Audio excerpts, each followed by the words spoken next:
हम लोगों ने फर्स्ट लॉ ऑफ थर्मोडायनेमिक्स में डेल्टा ई और क्यू को समझ लिया था। अब हम लोगों को समझने का टाइम है वर्क, कि ये वर्क एक्चुअल में होता क्या है। तो देखो होता क्या है, जैसे एक सिस्टम है और सराउंडिंग है। सिस्टम और सराउंडिंग के बीच में अगर एनर्जी का एक्सचेंज होता है due to difference in temperature, तो वो आपके पास कहलाएगा हीट। मतलब एनर्जी का एक्सचेंज हुआ क्योंकि टेम्परेचर दोनों का अलग अलग थे, तो हीट कहलाएगा। पर अगर सिस्टम और सराउंडिंग के बीच में एनर्जी का एक्सचेंज होता है और जिसका रीजन टेम्परेचर नहीं है, कुछ और है, जैसे काइनेटिक एनर्जी हो सकता है, पोटेंशियल एनर्जी हो सकता है, किसी भी फॉर्म ऑफ एनर्जी एक्सचेंज हो सकता है, तो वो कहलाएगा वर्क। तो वर्क समझ में आया होगा। वर्क एक्चुअल में ये ग्रुप ऑफ एनर्जी को रिप्रेजेंट करता है केमिस्ट्री में, जो हीट को छोड़कर सब एनर्जी इंक्लूडेड होगा। तो वर्क क्या होता है? Energy exchange between system and surrounding in which temperature difference is not involve, जहाँ टेम्परेचर डिफरेंस इन्वॉल्व नहीं होगा। या फिर all form of energy exchange between system and surrounding except heat is known as work. तो work को क्या बोल सकते हैं? All form of energy exchange between system and surrounding except heat. Heat क्या होता है? Energy exchange between system and surrounding due to difference in temperature. तो अगर टेम्परेचर में डिफरेंस की वजह से होता है तो वो आपके पास कहलाएगा हीट, और किसी फॉर्म ऑफ एनर्जी एक्सचेंज होगा तो वो कहलाएगा आपके पास वर्क। अब देखो वर्क में भी क्या होता है, दो फॉर्म ऑफ वर्क होते हैं। एक होता है मैकेनिकल वर्क, सेकेंड होता है नॉन मैकेनिकल वर्क। जैसे एनर्जी समझो, आप लोगों को पता होगा काइनेटिक एनर्जी, पोटेंशियल एनर्जी। तो काइनेटिक एनर्जी और पोटेंशियल एनर्जी को मिला के बोला जाता है मैकेनिकल एनर्जी। तो मैकेनिकल एनर्जी वाले को वर्क को बोलेंगे हम लोग मैकेनिकल वर्क डन। और अगर एनर्जी जो है वो काइनेटिक एनर्जी और पोटेंशियल एनर्जी के अलावा कोई और एनर्जी, जैसे इलेक्ट्रिकल एनर्जी, मैग्नेटिक एनर्जी, कोई भी एनर्जी है, तो वो आपके पास कहलाएगा नॉन मैकेनिकल वर्क। तो वर्क एक्चुअल में दो टाइप के होते हैं, mechanical and non mechanical. Normally हम लोगों को जो यूज पड़ता है वो होता है मैकेनिकल वर्क, जहाँ पे हम लोग सिर्फ किसकी बात करेंगे? काइनेटिक एनर्जी और पोटेंशियल एनर्जी की। तो समझ में आपको आ रहा होगा, दो टाइप के वर्क होता है, mechanical and non mechanical. Mechanical work का मतलब है काइनेटिक एनर्जी और potential energy, and non mechanical work का मतलब है बाकी जो बचे हुए एनर्जी है। तो मैकेनिकल वर्क डन, जो वर्क डन होता है, तो उसके लिए एक फॉर्मूला होता है, वर्क डन का फॉर्मूला होता है। तो वो होता है dW, क्या होता है? वो होता है माइनस पी एक्सटर्नल और dV, या जो वर्क जो होता है वो होता है इंटीग्रेशन ऑफ dW, या वर्क का फॉर्मूला होगा integration of minus P external और dV। अगर P एक्सटर्नल बाहर का प्रेशर अगर कांस्टेंट है तो बाहर आ जाएगा, मतलब बाहर निकल जाएगा। अगर कांस्टेंट नहीं तो आपको उसको सॉल्व करना है। तो ये होगा V1 से V2 if P external is constant. अगर ये कांस्टेंट है तो बाहर आ जाएगा, तो वर्क का फॉर्मूला हो जाएगा माइनस पी एक्सटर्नल और ये होगा डेल्टा V। तो आप लोगों के मन में एक डाउट तो तुरंत आया होगा कि सर इसमें माइनस क्यों लिया? तो ये जो माइनस साइन हमने जो लिखा है, ये IUPAC साइन कन्वेंशन को सेटिस्फाई करने के लिए। तो समझते हैं कि माइनस कैसे है। एक सिस्टम लेते हैं, तो मान लेते हैं इसका वॉल्यूम है V1 और बाद में इसका एक्सपेंशन हुआ और वॉल्यूम हुआ V2, ठीक है। तो डेल्टा V जो होगा वो क्या होगा? V2 minus V1। तो ये क्या आएगा? पॉजिटिव। एक्सपेंशन कर रहे हैं, वॉल्यूम बढ़ रहा है, तो डेल्टा V का वैल्यू आएगा पॉजिटिव। अब देखो पी एक्सटर्नल क्यों लेते हैं? क्योंकि आप जब एक्सपेंशन करते हो तो किसके अगेंस्ट कर रहे हो? बाहर वाले प्रेशर के अगेंस्ट। तो इसलिए वर्क में जो फॉर्मूला होगा ध्यान रखना है, बाहर का प्रेशर लेना P external.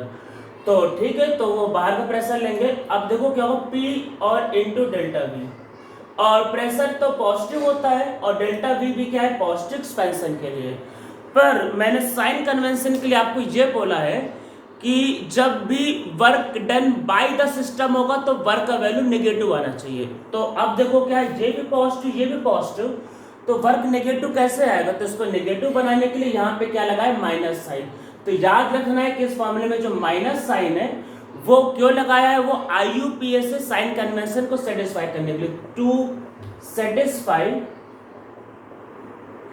IUPAC sign convention. तो IUPAC साइन कन्वेंशन को सेटिस्फाई करने के लिए हम लोग माइनस साइन को लगाते हैं केमिस्ट्री में। ठीक है, तो आपको समझ में आ रहा होगा।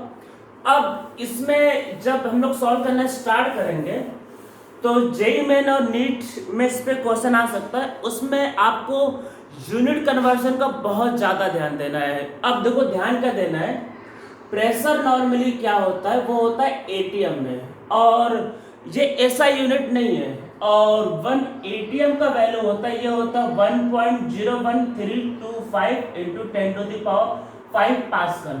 पास्कल इज SI यूनिट, तो SI यूनिट पास्कल होता है। ये ध्यान रखना, मैं यूनिट कन्वर्जन बता रहा हूँ, बहुत ज़्यादा इंपॉर्टेंट है। लोग क्या होता है, क्वेश्चन इजी आता है, जल्दी जल्दी हम सॉल्व कर देते हैं, इमोशनल होकर और गलत हो जाता है। तो साइन कन्वेंशन का बहुत ध्यान रखना है, इमोशंस के साथ सॉल्व नहीं करना है, ध्यान रखना है, थोड़ा सा रुक के सोचना है।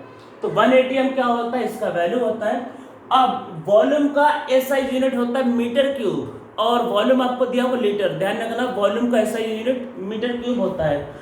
तो वॉल्यूम आपको नॉर्मली दिया होगा लीटर में, पर होता क्या है, 1 मीटर क्यूब होता है 1000 लीटर, और मीटर क्यूब क्या होता है, SI यूनिट। और एक बात का ध्यान रखना है कि 1 जूल जो होता है वो होता है 1 पास्कल इंटू मीटर क्यूब होता है। तो आपका जो जूल का वैल्यू होता है वो पास्कल इंटू मीटर क्यूब होता है, क्योंकि पास्कल SI यूनिट है, मीटर SI यूनिट है, और जूल भी SI यूनिट है।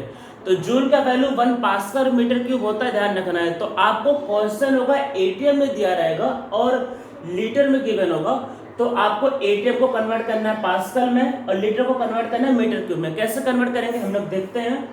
तो 1 ATM लीटर ये आपको आएगा, क्योंकि P डेल्टा भी आप मल्टीप्लाई करोगे तो यूनिट आएगा ATM लीटर में। तो इसका हम लोग कन्वर्ट करते हैं, दिस इज 1.01325 इंटू 10⁵ पास्कल, और 1 लीटर की जगह इसको कन्वर्ट करोगे, this will be 10⁻³ metre cube. So this will be 101.325 pascal into metre cube होगा जूल। तो ये आपका जूल होगा। इसका मतलब आपको याद क्या रखना, 1 ATM लीटर का वैल्यू होता है 101.325 जूल। ये कन्वर्जन आपको याद रखना है, this is very very important. तो ये कन्वर्जन याद रखना है कि 1 ATM लीटर का वैल्यू क्या होता है, 101.325 जूल।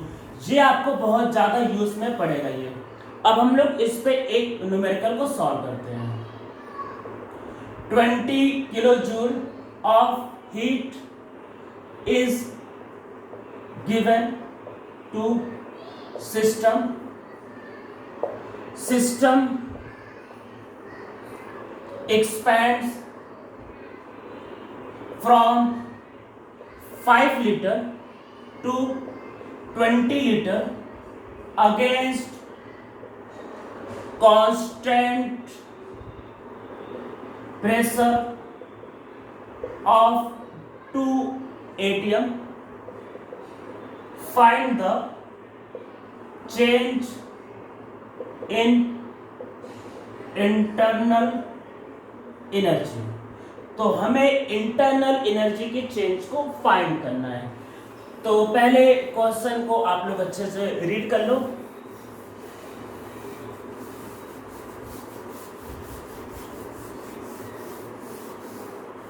अब देखो 20 किलो जूल हीट गिवन है। अगर हीट गिवन है, कोई भी चीज सिस्टम को ट्रांसफर होगा तो पॉजिटिव, तो Q का वैल्यू क्या आएगा, +20 किलो जूल। ठीक है, डेल्टा E निकालना है। डेल्टा E क्या होता है, वो होता है Q + W। दोनों की वैल्यू निकाल के ऐड कर दो, आ गया आंसर। बहुत सिंपल सा क्वेश्चन है। तो वर्क क्या होगा, वो होगा -P external into delta V। आपको बोला था अगर प्रेशर कांस्टेंट होगा तो बाहर निकालना है। तो क्या होगा, माइनस प्रेशर का वैल्यू 2 और 5 से 20 जा रहा है, तो 20 - 5, तो ये क्या होगा -2 और इंटू 50। यूनिट कन्वर्जन बहुत ज़्यादा ध्यान रखना। लोग इमोशनल होकर यही ऐड कर देते हैं, पूरा का पूरा गलत। ठीक है, तो यूनिट का बहुत ज़्यादा ध्यान रखना है। तो ये यूनिट क्या है, ATM लीटर। तो ये क्या होगा, -30, ये होगा 101.325 जूल।